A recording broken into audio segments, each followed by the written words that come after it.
Someone says, have you ever been paid over 5k for a brand deal? Would you ever make an OnlyFans account for the money? I have a confession. Who's the most famous person to slide into your DMs? Are you dating anyone at the moment?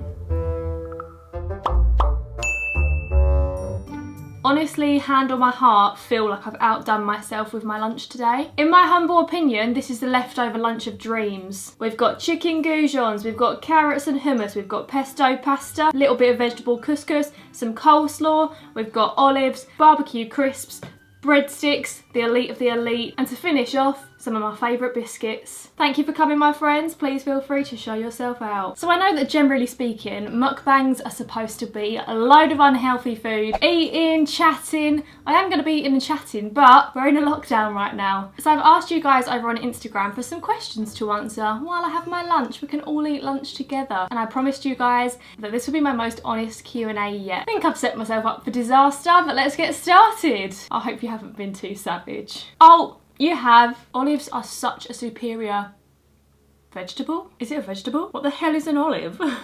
Right, first question. What's the most expensive thing you've ever bought? How much was it? Well, obviously if you guys have watched my channel for a while, you'll know that I actually have a house in Leeds. So that's the most expensive thing I've ever bought, but I feel like that's a boring answer. So other than that, probably this laptop that I've just almost dropped in my lunch. MacBooks are expensive, but it's one of the main things I need for my job. So I think that was about £1,900, almost 2 grand, and Sims still makes it really loud. How many outtakes do you have from filming?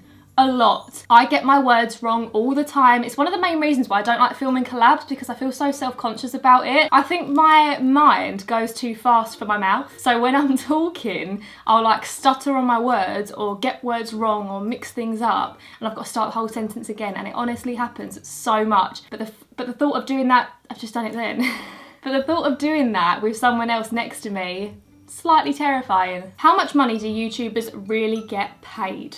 Right, do you know what? I'm happy to talk to my friends about this subject. I'm quite an open person when it comes to money, other than like how much I have in my bank account. I think that's just too much of a personal question. So from YouTube, you have your AdSense revenue and then you have brand deals. So for me personally, brand deals is what I earn more from. Everyone's AdSense is different, so it depends basically whether the people at Google like your channel or not. There's this thing called Google Preferred, so some influencers are on the Google Preferred system and their videos get pushed more on YouTube. I don't know if I was allowed to say that, but lol. I'm not on the Google Preferred system. I would love to be, because it's basically like guaranteed a lot of views. So everyone's channel is worth a different amount per view. My CPM isn't that great, so I don't earn that much from my actual videos, but from brand deals, depends what content the brand wants, but you can earn anywhere from like nothing if you're just doing gifted promotion to, I mean, I know some YouTubers that have been paid like 25 grand for a brand deal. It's insane. Insane. A girl can dream. This lunch, one of my best.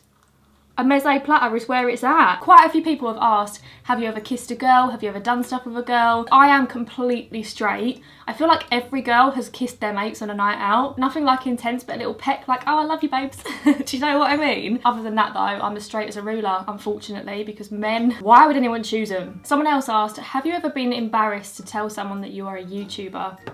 Absolutely. Pretty much every time I meet someone new. It's really difficult because I know how hard I work. Like my parents know how hard I work because they see it firsthand. But I can completely understand why sometimes when I tell people I'm a YouTuber, they're a bit like, oh, but what else do you do? Generally speaking, if someone that I don't know, like a taxi driver or someone that I've met on a night out says, oh, what do you do? I kind of just say like, oh, I work in social media, I advertise brands and stuff like that. And generally they'll stop asking after that point. And I mean, I'm not lying. Just checking I've got no pesto in my teeth. I can't believe how many people are still asking what happened between me and my ex. And I get it. Like, because I'd probably be interested too. I love getting involved in YouTubers' lives more than I probably should. But come on guys, I don't even know how long ago we broke up now, maybe like 2 or 3 years. The reason we broke up honestly isn't that deep. We just lived really far away from each other. I'm very family orientated, he was very work orientated. He wasn't the best at compromising, I'll put it that way. No tea, no shade, I've spoken to him since. I texted him like a few months ago, his mum still texts me on the reg. There's no hard feelings, it just wasn't meant to be, and that's the end of that really. But boy, I've had some dramas since then. Like I say, why do we choose males? Next question, do you have a crush on someone? Oh my goodness. some of the boys on TikTok, some of them are so elite that they don't look like they belong on TikTok. And I've got a really bad habit of commenting on these boys' videos, like really cringy things, because I think, oh, they're not going to see it. They get loads of these comments. At least twice now, I've left comments on some random guy's TikTok and they've slid into my Instagram DMs. And then I'm like, oh God, I'm past the point of no return now. And then we chat for a day and then I get scared and then I stop replying and then I look rude, but it happens again and again. So moral of the story, don't comment on people's TikToks if you don't want to talk to them, Hannah. Which YouTuber seems the fakest in your opinion? This question says seems the fakest, not is the fakest. So I'm not going to mention anyone that I've met. I've met a couple of fakes, but that's their problem, that's not mine. I don't want any beef. I genuinely can't be bothered with it. Someone that I think seems quite fake, I'm the first to say I love Tana Mojo. Love her. I think she's hilarious. She's so funny. She cracks me up. She don't care what anyone thinks, and I love that about her. But she makes a lot of apology videos, and I always think there's no smoke without fire. And I think a lot of the time the situations she gets herself into that she then has to apologise for, she kind of backtracks and tries to make herself seem a little bit like the victim.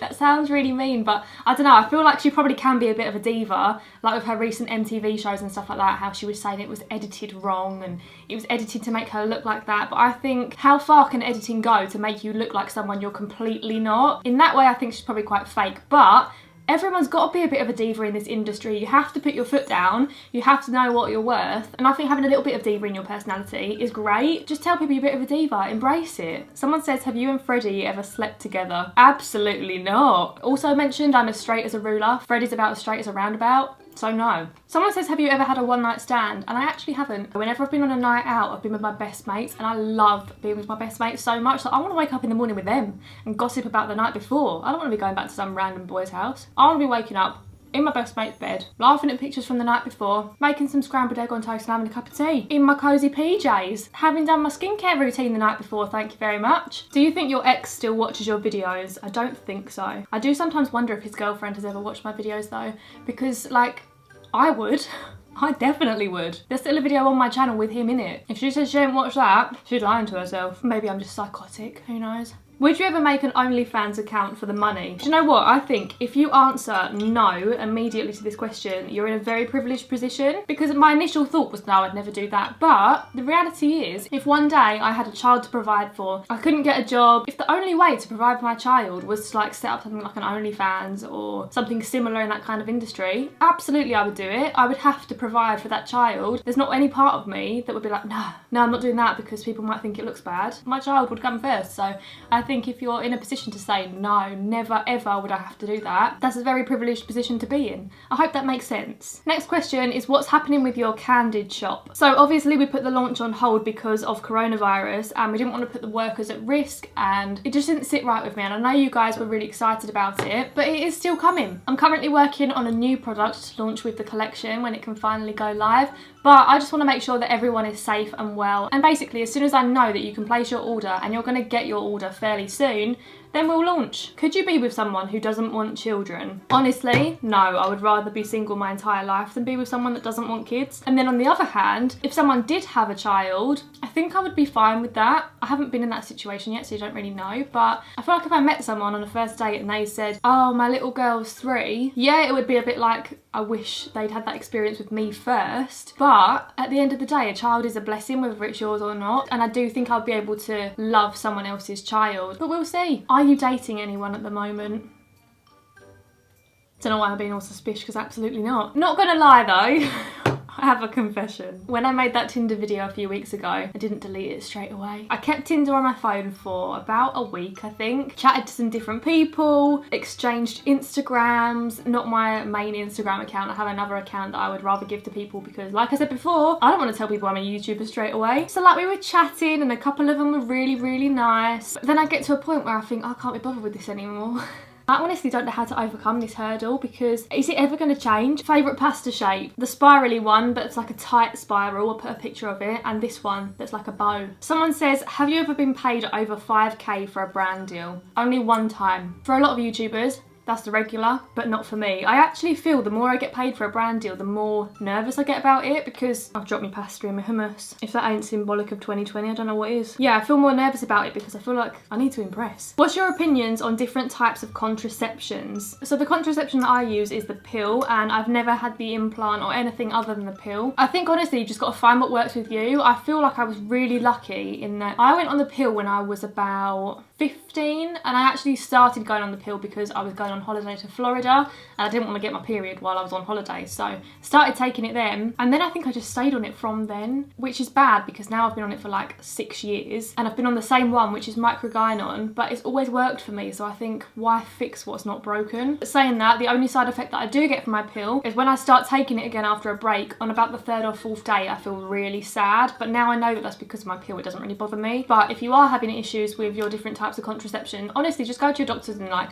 ask them what else you can try. Never feel like you're getting on their nerves by going back again and again and again, because that's literally their job. That's what they're paid to do. It's better sorting that out than having an unwanted surprise, if you know what I'm saying. A few people have said, are you still friends with Gabi, or what happened between you and Gabi? Honestly, nothing happened. Obviously Gabi's been really busy with her flat and she's been renovating and everything like that, which is why I haven't seen her for a while, but I'm hoping that once she's all done, I'm gonna have a little sleepover. I would still say she's one of my close friends and I'd still always rely on her if I needed some advice. Perhaps we don't talk as much as we used to, but that doesn't always mean there's drama. Sometimes life just gets busy and that's part of being an adult, and I still absolutely adore her. There's a lot of questions about one certain male as well. Honestly guys, when I stop seeing someone, I never have any hatred for them unless I've done something really wrong, but luckily I've never been in that position. But let's just all move on from it. He's got a girlfriend now. He's a really lovely guy and I'd always wish him nothing but the best, and he deserves someone who makes him really happy that's just not me. So let's put an end to that chapter too. People love to talk about past relationships.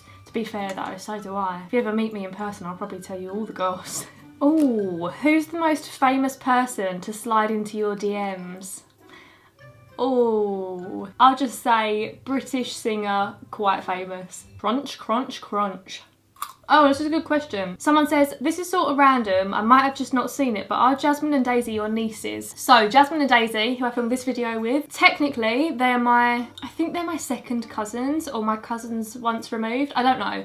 Their dad is my cousin, so they're not technically my nieces, but neither their mum or their dad have any brothers or sisters, so they don't actually have any aunties or uncles, or will have any cousins one day. So kind of like from the minute they were born, more so when they were younger, we brought them up and they called me Auntie Han, because it was nice, you know, like everyone's got an auntie that they call auntie that isn't actually their auntie, and I was kind of that person for them. But now as they've got older, they just call me Han, and I feel like I have an auntie kind of relationship with them, but technically they're not my nieces. When was the worst time in your life for your eyebrows? Oh god, this picture right here, look how far apart they are. Why did I overpluck them so much? Also, they're not the same shape at all. They look way too dark on my face. Just wasn't a good time. We've all been there. And the final question for today, I'm gonna go and finish my lunch off camera, but last question is, have you ever been approached by any TV producers for Love Island, etc.? I had talks with one of my managers about going on Love Island briefly, but quickly came to the decision it was not for me. I have been approached, this is really funny actually,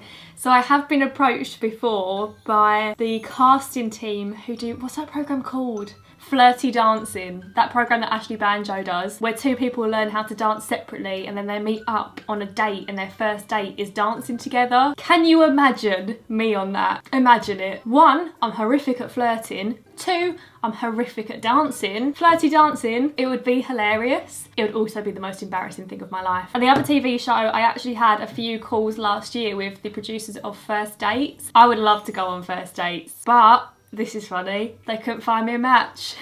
I'm laughing because otherwise I'll cry. I think I was too picky when I was describing my type. And me and one of the casting guys had a really long chat for like an hour on the phone, which if you're in the TV industry, I think that's a long time to have a phone call, because they kind of know if they're interested instantly. I was really proud of myself. I was giving out all these funny answers. They were like, oh, we'll call you back in a couple of weeks to a month if we get you a match. Never heard back. I'd have been great. First Dates, if you're watching. I'm still single, a year on, very single. In fact, more single. So guys, that brings us to the end of this video. I've been filming this for ages now. My chicken goujons have gone cold, but I'm gonna go and finish this up now. Thank you very much if you sent in a question. I hope you found this video, I was gonna say helpful, but it's not helpful in the slightest. I hope you enjoyed it and it took your mind off of real life for a little while. But anyway guys, thanks for watching. Have a lovely week and I'll see you again soon with with another little video. Bye guys, love ya.